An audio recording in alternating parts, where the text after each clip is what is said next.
બરોબર. એક વસ્તુ મગજમાં રાખવાની તમારે જ્યારે પણ આ કરતા હોય ત્યારે, જ્યારે હું સમજાવતો હોય ને બરોબર, એટલે ધ્યાનથી એટલા માટે સમજવાનું કહું છું કે આ વસ્તુ ગોખવાની નથી.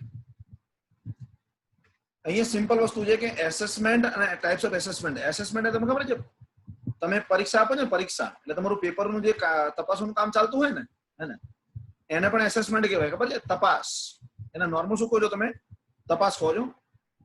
પણ આપણા કેસમાં જો હું એક વસ્તુ તમને કહી દઉં અહીંયા સિમ્પલ, કે આકારણી એટલે બીજું કઈ નહીં તો કે કર ભરનાર પાછલા વર્ષની આવકના આધારે ભરેલા આવકના પત્રકના આધારે આવકવેરા અધિકારી તેના કુલ એટલે કે તેના અધિકારી સામે તેની કુલ આવક નક્કી કરે, અને આ ક્રિયાને આપણે શું કહેવાય? આકારણી કહેવાય. આપણે પહેલા યુનિટમાં જોયેલું કે ભાઈ જે વ્યક્તિ પોતાની ઉંમરના આધારે, પોતાના ધંધાના આધારે, બરાબર, પોતાના સ્થળના આધારે એની ટેક્સ લાયબિલિટી નક્કી થાય છે. કર એની એટલે એને કેટલો ટેક્સ ચૂકવવો પડશે. એટલે અહીંયા બીજું કઈ નથી, જે એસએસસી છે એટલે હું એસએસસી એટલે પગારદાર કર્મચારી કહેવાય. જે બિઝનેસમેન જે વ્યક્તિ ધંધો કરે છે, બરાબર, એ કોર્પોરેટ એસએસસી છે.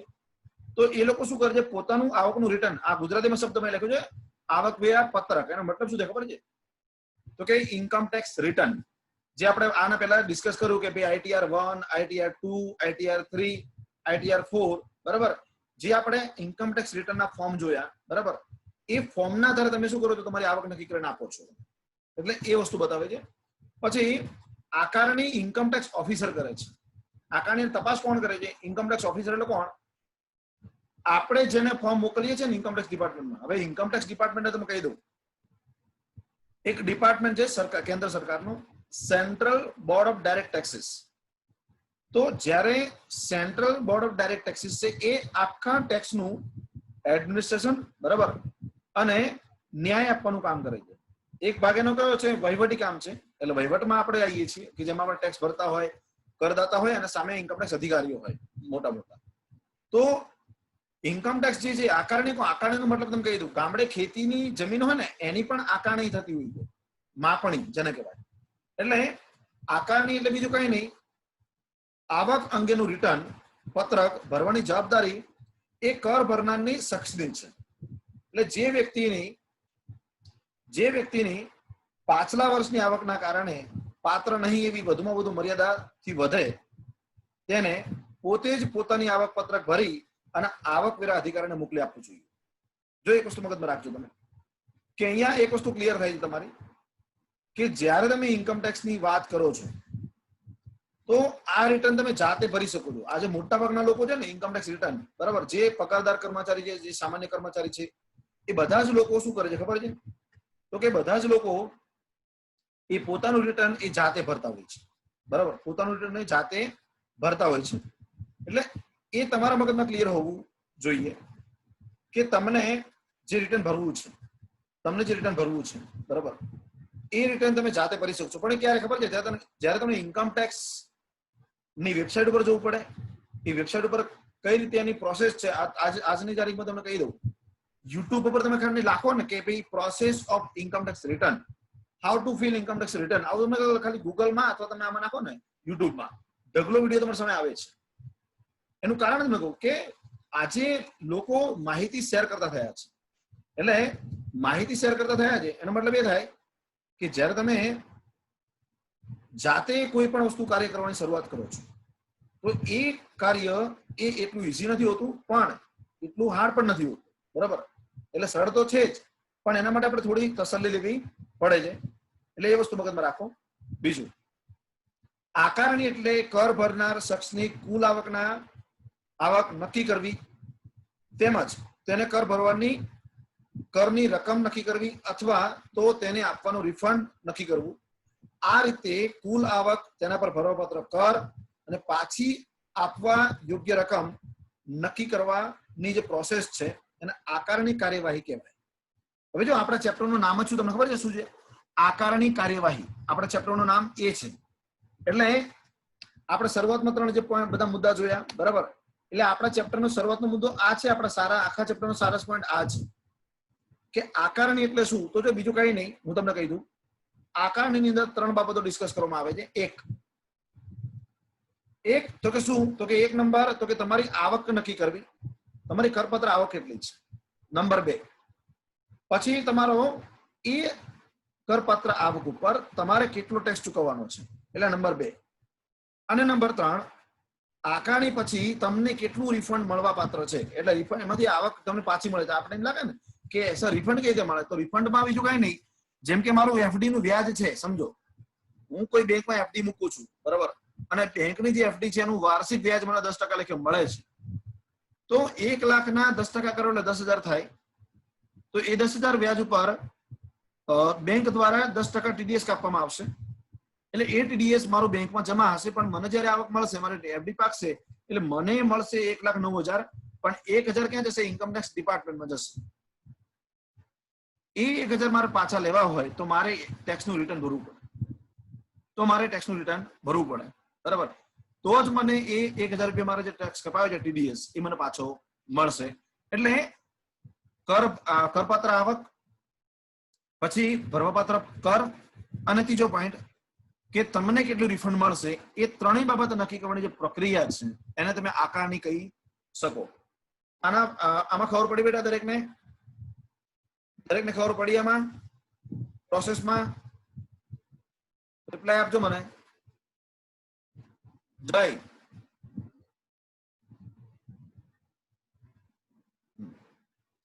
અવાજ મારો ત્યાં ક્લિયર આવે છે અવાજ આવે છે મારો દરેક ની ક્લિયર ત્યાં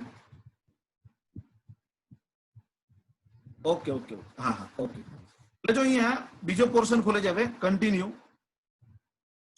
તો હવે આની પ્રક્રિયા છે તો જો સિમ્પલ લખ્યું છે કે એસએસસી ની આવકની આકારણી નીચેના પૈકી કોઈ પણ એક રીતે થઈ શકે છે તો કે એની 3 રીતો છે એટલે આમ તો મુખ્ય 2 રીતો છે આમ જોવા જઈએ તો પણ એને પેટા વિભાગીકરણ પણ આપણે કરેલું છે એક જ્યારે કોઈ પણ એસએસસી કલમ 139(1) હેઠળ પોતાની આવક એટલે કે પોતાનું આવક અને રિટર્ન પોતે ગણેલ ટેક્સ ભરીને મોકલી આપે ત્યારે સ્વયં આકારણી કહેવાય હવે જો આકારણીના 2 પ્રકાર છે એક સ્વયં આકારણી છે અને બીજું નિયમિત આકારણી છે હવે નિયમિત આકારણી એટલે શું કે કરદાતા પોતે જાતે પોતાની કરપાત્ર આવક નક્કી કરે છે અને પોતે એ રકમ ઉપર કેટલો ટેક્સ ભરવાનો છે બરાબર તો એ બાબત ત્યાં નક્કી થાય છે તો એને આપણે સ્વયં આકારણી કહેવાય નંબર 2 નિયમિત આકારણી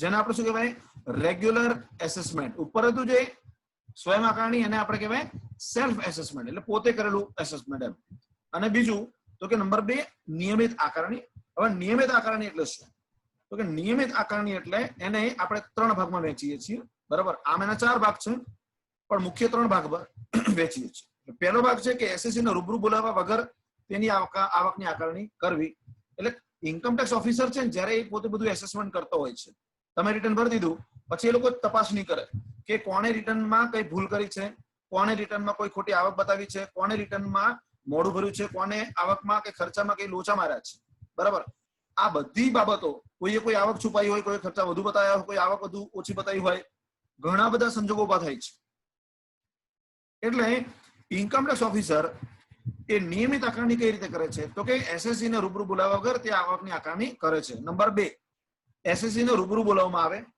અને પછી એની આકારણી કરવામાં આવે નંબર 3 ઉત્તમ ન્યાય બુદ્ધિથી થતી આકારણી અને નંબર 4 છટકી ગયેલ આવકની આકારણી બરાબર મેં ઇન્કમમાં લખ્યું છે ઇંગ્લિશમાં ઇન્કમ એસ્કેપિંગ એસેસમેન્ટ તમારે આવક લખવાની રહી ગઈ હોય અથવા તમે જાણી જો ન લખી હોય ત્યારે એ ઇન્કમ એસ્કેપિંગ નું એસેસમેન્ટ થતું હોય છે હવેનો જે પ્રશ્ન છે મેં તમને જે સમજાવ્યું એ જ બાબત અહીંયા હું કહું છું તમને બરાબર કે આપણી પાસે 3 બાબતો આવી રહી છે બરાબર એમાં એક સ્વયં આકારણી અને બીજું નિયમિત આકારણી હવે નિયમિત આકારણીમાં આપણે 3 ભાગ પાડ્યા બરાબર તો એ 3 ભાગમાં જો સૌથી પહેલો મેં શું સમજાવ્યું તમને કે એસએસસી ને રૂબરૂ બોલાવવામાં આવે રૂબરૂ બોલાવવામાં ન આવે એટલે કે રૂબરૂ બોલાવવામાં ન આવે એને બોલાવ્યા વગર જ આકારણી થતી હોય નંબર 2 એસએસસી એટલે કરદાતા તો કે કરદાતાને રૂબરૂ બોલાવવામાં આવે અને પછી તમે એનું એસેસમેન્ટ કરો અને નંબર 3 ઉત્તમ ન્યાયની આકારણી તો ઉત્તમ ન્યાયની આકારણી એટલે શું તો બીજું કઈ નહીં ઉત્તમ ન્યાયની આકારણી એટલે બીજું કઈ નહીં, તમારે એની આવકની પદ્ધતિ જે તમારા હિસાબો બતાવો છો, હિસાબોના આધારે તમારી આકારણી થતી હોય એમ તમને જોવા મળશે. તો જો સિમ્પલ, હવે આપણે ડિટેલિંગ ઉપર જઈએ છીએ. આપણે જોઈ લીધું કે આકારણીના પ્રકારો કેટલા છે. તો કે આકારણીના મુખ્ય બે પ્રકારો છે, સ્વયં આકારણી અને નિયમિત આકારણી. તો સ્વયં આકારણીમાં શું થશે એ હવે આપણે ડિટેલમાં ચર્ચા કરીએ છીએ. હવે સ્વયં આકારણીમાં જો સિમ્પલ મેં લખ્યું છે કે કલમ 140 મુજબ એસએસસી પોતાની આવક ઉપર જે કરની રકમ નક્કી થતી હોય અને રકમ ભરતા રિટર્ન પહેલા જ ભરી દેવી પડશે. તો જો જે હું આજે કરદાતા છું, સમજો હું આજે કરદાતા છું, તો મારે મારી જે આકારણીની મુદત હોય 31, આમ નોર્મલી 31મી જુલાઈ છે, પણ ગયા વર્ષે પણ 31મી જુલાઈ ઓગસ્ટ હતી અને આ વખતે પણ આપણે 1 મહિનો એક્સટેન્ડ કરેલો છે ઇન્કમ ટેક્સ ડિપાર્ટમેન્ટે, બરાબર. તો જ્યારે તમે એસએસસી એટલે પોતે કર ભરનાર છો, તો તમારે કર ભરવાની જે રકમ છે એ તમારે તમારી આકારણીની મુદત પહેલા ભરી દેવી પડશે. અને આવી આકારણી કરતી વખતે તેને ભરવાપાત્ર કુલ આવકવેરામાંથી ટીડીએસ અને એડવાન્ટેજની રકમ બાદ કરતા જે રકમ ખૂટે તે વ્યાજ સહિત ભરવાની થતી હોય છે. પછી આ માટે દરેક માસ દીઠ બાકી કરના 1% વ્યાજ લેખે ચૂકવવું પડતું હોય છે વ્યાજ. અને એસએસસી દ્વારા કરની ચૂકવણી કરીને આવકનું પત્રક ભરવાની આ એક સાદી રીત છે, બરાબર. એટલે પોતે જયારે રિટર્ન ભરી શકતો હોય સરળતાથી, એટલે એને સ્વયં આકારણી કહેવાય, બરાબર. એટલે જો તમને એવું લાગતું છે સર આપણે આકારણીનો વિષય આપણે શા માટે ભણીએ છીએ, પણ ભવિષ્યમાં જયારે તમે સારી એવી આવક મેળવતા થાવ, તમે સરસ એવો પગાર મેળવતા થાવ, બરાબર, અને એક સમય એવો આવે કે તમારે ટેક્સ ચૂકવવાની જરૂરિયાત ઊભી થાય, તો એ વખતે આપણે સીએ ને પછી કોન્ટેક્ટ કરવાનો. પહેલા આપણે કોમર્સના વિદ્યાર્થી તરીકે આપણે એ જાણવું જોઈએ કે આપણે આ બધું શીખી જવું પ્રેક્ટિકલ નોલેજ છે. આપણે થિયરીમાં લઈએ છીએ એટલા માટે કે આપણને ભણવું ગમતું નથી, પણ બેઝિક વસ્તુ એક વસ્તુ કહી દઉં તમને કે આ જે બધું છે, આ બધી જે ભણવાની બાબતો છે, બરાબર, એ સરળતાથી આપણને એટલા માટે ઉપલબ્ધ થયું છે કે પહેલાના જમાનામાં આ પ્રમાણે ઓનલાઈન શિક્ષણ નહોતું, બરાબર. આપણને એક તક મળી છે કે આજે યુટ્યુબ અને ગૂગલ જેવા માધ્યમ છે, બરાબર. તમારે જે શીખવું હોય એ બધું તમે શીખી શકો છો, પણ એના માટે તમારે, બરાબર, થોડી મહેનત કરવી પડે, તમારે સમય આપવો પડે. સમય નહીં આપો તો કોઈ વસ્તુ તમે શીખી શકવાના નથી. એટલે હું તો એક વસ્તુ કહું છું કે તમારી પાસે સમય છે, બીજું સમયની સાથે તમારી પાસે વિદ્યાર્થી કાળ છે. તમને ખબર છે વિદ્યાર્થી કાળ એટલે શું? વિદ્યાર્થી કાળ એટલે તમારે જેટલું શીખવું હોય ને એટલું તમે શીખી શકો. એટલે એક વસ્તુ કહેવાય કે આપણી પાસે ભલે જીવનના 3 જ કાળ હોય, વર્તમાન કાળ, ભૂતકાળ અને ભવિષ્ય કાળ. એમાં સૌથી જે મહત્વનો કાળ છે, બરાબર, એ વર્તમાન કાળ છે અને એ છે તમારો વિદ્યાર્થી કાળ. તમારે જેટલું શીખવું હશે એટલું તમે શીખી શકશો, અને એ શીખવાની સાથે તમારે એક વસ્તુ મગજમાં રાખવી પડશે કે હું જે પણ શીખું છું એ મારા માટે અને મારા ભવિષ્ય માટે શીખી રહ્યો છું. કરવેરા વિષય જે, બરાબર, એ બહુ એટલો બધો મહત્વનો છે કે તમને જેટલું ભણવામાં આવે ને એટલું ઓછું છે. અને બીજું કે તમારા નસીબ સારા છે કે હવે તો એમકોમમાં પણ તમને ટેક્સેશન ભણવાનું આવશે. અમે ભણતા ત્યારે 4 વિષયમાં એમકોમ પૂરું થઈ જતું હતું એક વર્ષ.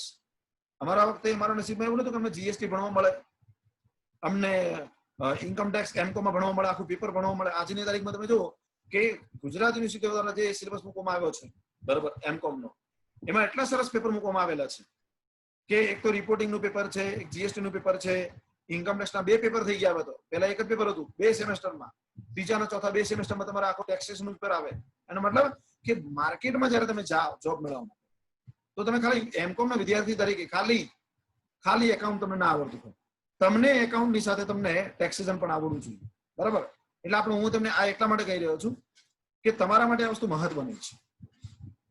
પછી વાત કરું તો આવકવેરા વિભાગ અંગે કલમ 143 તમે વાંચજો નીચે કે કલમ 143(1) મુજબ તેની સ્વીકૃતિ આપવામાં આવી છે. આપણને સ્વયં આકારણીની પરમિશન કોને આપી? ઇન્કમ ટેક્સ ડિપાર્ટમેન્ટે આપી છે. આપણને બેઝિક પ્રશ્ન એવો થાય કે સર આપણે સ્વયં આકારણી કઈ રીતે કરી શકીએ?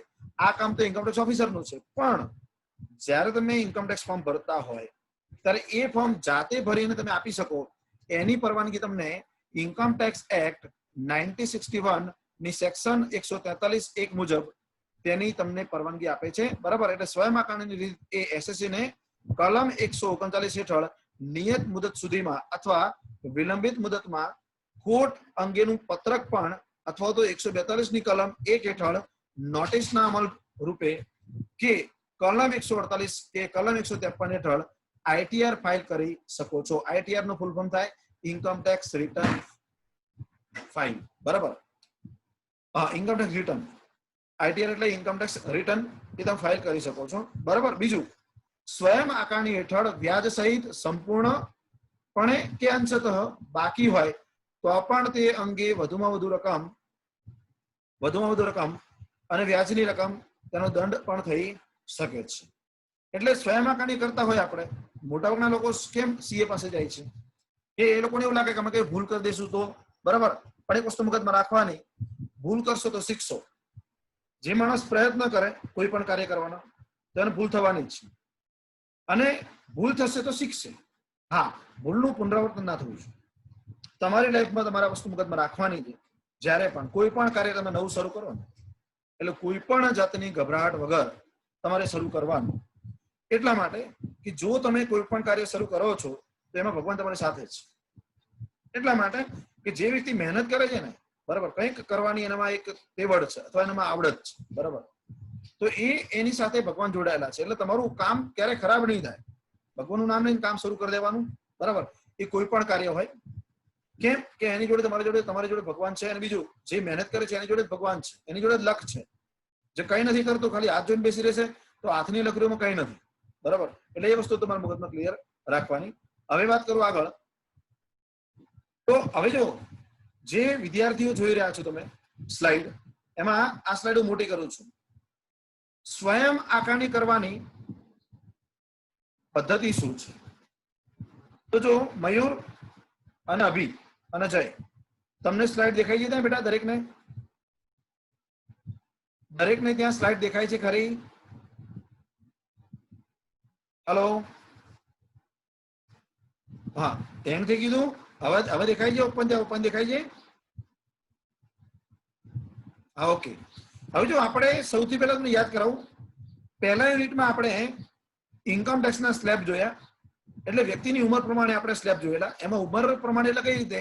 60 વર્ષથી ઓછી ઉંમર હોય તો એની 2.5 લાખ સુધી કર મુક્તિની આવક છે. જે વ્યક્તિની ઉંમર 60 વર્ષથી વધુ અને 80 વર્ષથી ઓછી છે એટલે સિનિયર સિટીઝન છે, તો એની 3 લાખ સુધી કર મુક્તિ. અને જે વ્યક્તિની ઉંમર 80 વર્ષથી વધારે છે તો એની કરપાત્રતાની રકમ કેટલી? એટલે એની કરમુક્તિની રકમ કેટલી? 5 લાખ. હવે એ આપણે ભણ્યા છીએ. એટલે જો સ્વયં આકારણીનો પહેલો સ્ટેપ શું છે ખબર છે? કે સૌ પ્રથમ તમારે કુલ કરપાત્ર આવક તમારે જે નક્કી કરી હોય એના પર ટેક્સ ગણવાનો છે. હવે આ ટેક્સ ગણવાની જે વિગત છે મારે તમને સમજાવવાની ન હોય, એટલા માટે કે આપણે એ ભણી ચૂક્યા છીએ.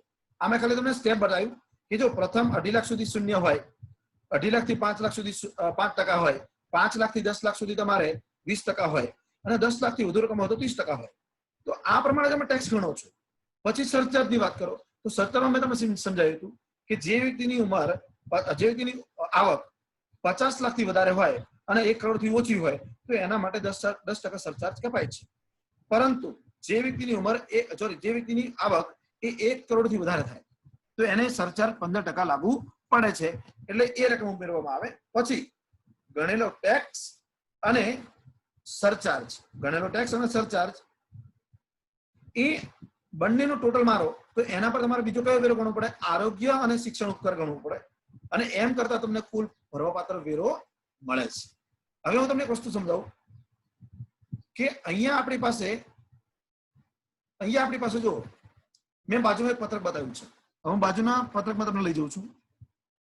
બાજુનું પત્રક થોડું તમે જો ઝૂમ કરી શકતા તો કરજો, દેખાશે તમને વ્યવસ્થિત. મેં 2 કોલમ બનાવેલા છે. બાજુમાં રકમનું છે અને પહેલું છે એ વિગતનું છે. પહેલું મેં શું કીધું વાંચજો. તો કે પહેલું મેં એ કીધું છે કે રિટર્ન મોડું ભરવા બદલ કલમ 234A હેઠળ વ્યાજ. હવે જો એક વસ્તુમાં રાખજો, આપણને એમ થાય સાહેબ આવતા આપણું ભણ્યા નથી, પણ મેં તમને એડવાન્સ ટેક્સ નો જે લેક્ચર લીધો બરાબર, એમાં મેં તમને આ વસ્તુ કીધેલી કે જ્યારે વ્યક્તિ એડવાન્સ ટેક્સ મોડો ભરે છે, જે કેસમાં એડવાન્સ ટેક્સ લાગુ પડતો હોય એના પત્રક લાગુ પડે છે. એ વસ્તુ મગજમાં રાખજો. એડવાન્સ ટેક્સ ક્યારે ભરવો પડે? તો કે જે વ્યક્તિનો ભરવાપાત્ર વેરો એ 10,000 થી વધુ રકમ થતી હોય તો એને એડવાન્સ ટેક્સ ભરવો પડે છે. એક વસ્તુ મગજમાં ક્લિયર રાખો તમે કે અત્યારે આપણે એડવાન્સ ટેક્સ લાગુ પડે છે એમ માનીને આપણે ચાલો તો રિટર્ન મોડું ભરવામાં, એટલે કે રિટર્ન મોડું ભરવામાં મોડું ભરે મુદત કરતા મોડું ભરે તો એને કલમ 233A હેઠળ એને વ્યાજ ચૂકવવું પડે. એટલે વ્યાજની રકમ નક્કી કરી. પછી નંબર 2 એડવાન્સ ટેક્સ નહીં ચૂકવવા બદલ અથવા ઓછો ચૂકવવા બદલ કલમ 234B હેઠળ આપણે વ્યાજ ચૂકવવું પડે. હવે જો એક વસ્તુ મગજમાં રાખજો, એડવાન્સ ટેક્સ મેં તમને કેમ પહેલા સમજાવ્યું ખબર છે? એનું કારણ એ હતું કે હું તમને એડવાન્સ ટેક્સ ન સમજાવત ને તો તમને કલમ 234B કલમ 234C એ શું છે એ ખબર ન પડે. એટલે જે લોકોને હજુ પણ જો એડવાન્સ ટેક્સમાં ખબર ન પડી હોય એ લોકો હજુ પણ મારા વિડીયો મૂકેલા છે, એને જાજો સમજજો બરાબર. અને પછી આપણે અહીંયા તમે વાંચજો. એટલે કલમ 234 B માં બીજું કઈ નથી. તમને મુદત આપેલી છે કે 15મી જૂન, 15મી સપ્ટેમ્બર, 15મી ડિસેમ્બર અને 15મી માર્ચ. આ 4 હપ્તામાં જયારે તમે એડવાન્સ ટેક્સ ચૂકવતા હોય, હવે એ મુદતની સાથે તમને ટકાવારી આપી છે 15%, 45%, 75% અને 100%. મુદતની સાથે તમારો એડવાન્સ ટેક્સ એટલો ચૂકવેલો નહીં હોય તો તમારે કલમ 234 હેઠળ તમારે વ્યાજ ચૂકવવું પડશે. એટલે વ્યાજની રકમનો સમાવેશ થશે. નંબર 3, એડવાન્સ ટેક્સના વિવિધ હપ્તાઓ નહીં ચૂકવવા બદલ તમને અહીંયા વ્યાજ ચૂકવવું પડશે. તમે પહેલો હપ્તો નથી ભરતા અથવા પહેલો હપ્તો ભર્યો, બીજો હપ્તો નથી ભરતા અને ત્રીજો હપ્તો નથી ભરતા, ડાયરેક્ટ ચોથા હપ્તામાં પહોંચી જાવ છો, તો એવા જે નહીં હપ્તા ચૂકવેલા છે એમાં તમારે કલમ 234 હેઠળ વ્યાજ ચૂકવવું પડે છે. અને બીજું માસિક દર એટલે 0.5% વ્યાજ અત્યારે ચૂકવવું પડે છે બરાબર. બીજું અહીં મેં એવું પણ લખ્યું છે એડવાન્સ ટેક્સ વધુ ચૂકવવા બદલ. એક વસ્તુ એ પણ તમારે શીખવાની કે અહીંયા તમે જયારે ટેક્સ ચૂકવો છો તો એક પ્રશ્ન તમારા મગજમાં એવું રાખવાનું તમારે કે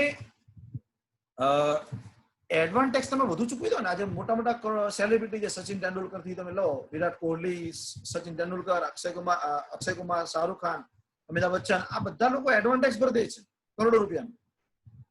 તો એ એડવાન્સ ટેક્સ જયારે એ લોકો ભરે અને જયારે ખરેખર એ લોકોને મુદત આવે ટેક્સ ભરવાની ત્યારે એમનો ટેક્સ ભરવાપત્ર ટેક્સ કરતા એડવાન્સ ટેક્સ વધુ ભરેલો હોય.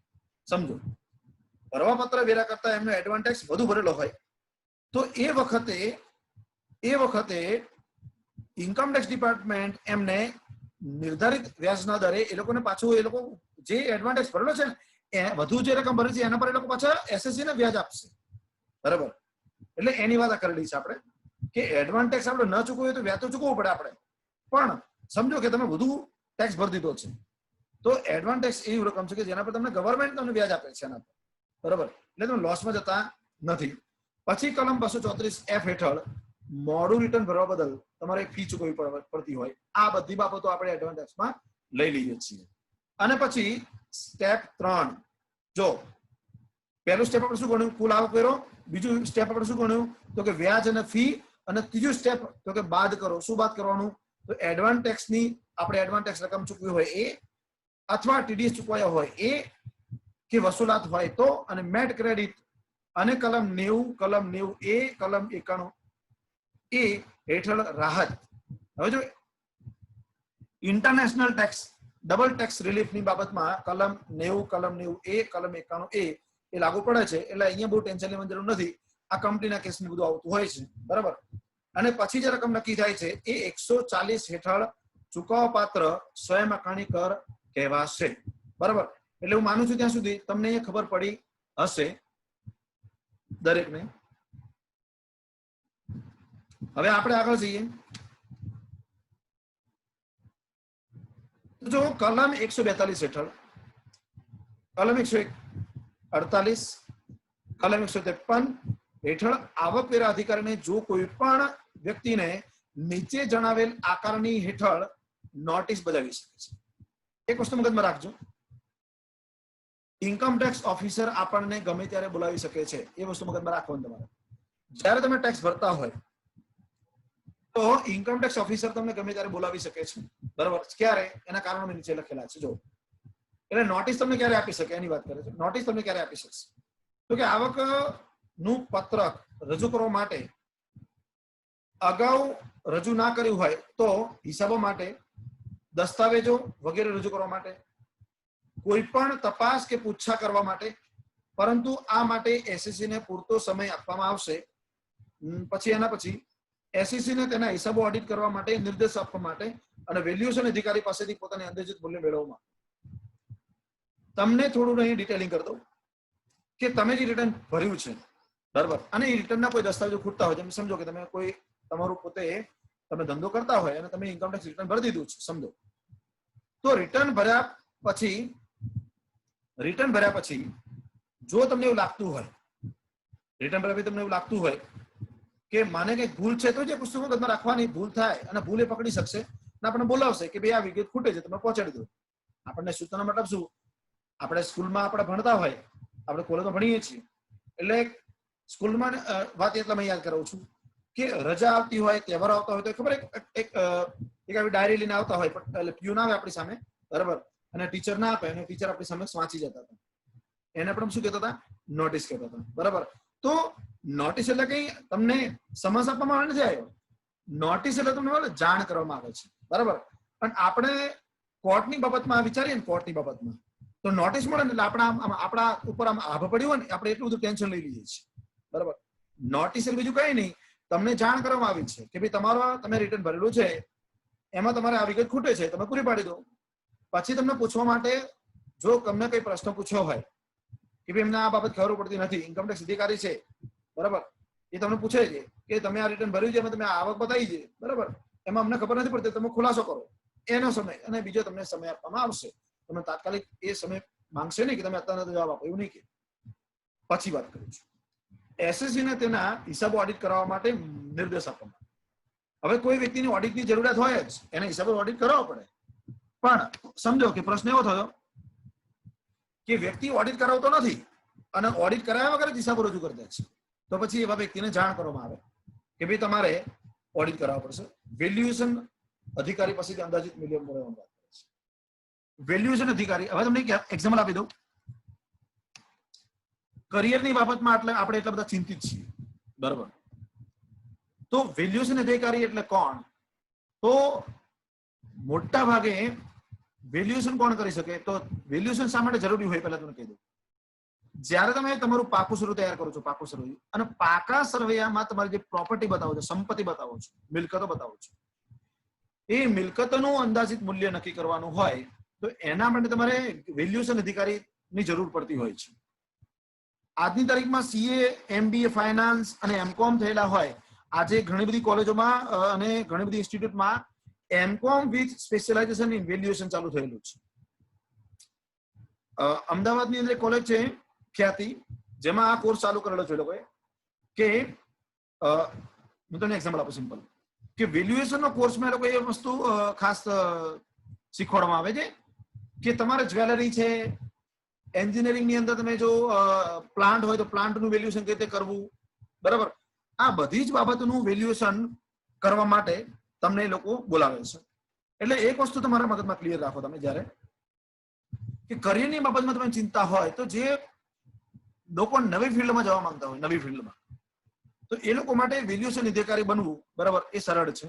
એટલા માટે કે તમે MCom with specialisation with valuation કરી નાખો અને પછી કોઈ કંપનીમાં તમે ટ્રાયલ કરો, બરાબર, તો તમને વેલ્યુએશન અધિકારીની જોબ તમને મળી શકે છે. તો સીએ છે, સીએ, બરાબર, એ પણ વેલ્યુએશન કરે છે. એટલે આપણી પાસે આપણે જ પાકા સર્વેની અંદર મિલકતો હોય અને મિલકતોનું વેલ્યુએશન જ્યારે કરવાની વાત આવતી હોય તો એનું એક સર્ટિફિકેટ આપણે રજૂ કરવું પડે ઇન્કમ ટેક્સ ડિપાર્ટમેન્ટમાં જે આપણે ન કર્યું હોય તો આપણને ઇન્કમટેક્સ બોલાવી શકશે. બરાબર, તો આપણે અહીં સુધી આવ્યા છીએ. બરાબર, હવે આપણે આગળ જઈશું તો નિયમિત આકારણી આવશે. બરાબર, નિયમિત આકારણી. તો હવે હું તમને એક વસ્તુ કહું, દરેક જણ સાંભળો છો? મારો અવાજ સંભળાય દરેકને? મારો અવાજ સંભળાય છે દરેકને? હા, હવે એમ પૂછું છું કે તમને ખબર પડે છે હું જે બોલું છું એ? આજે મેં ટોપિક ચલાવ્યો એ ટોપિક ખબર પડે?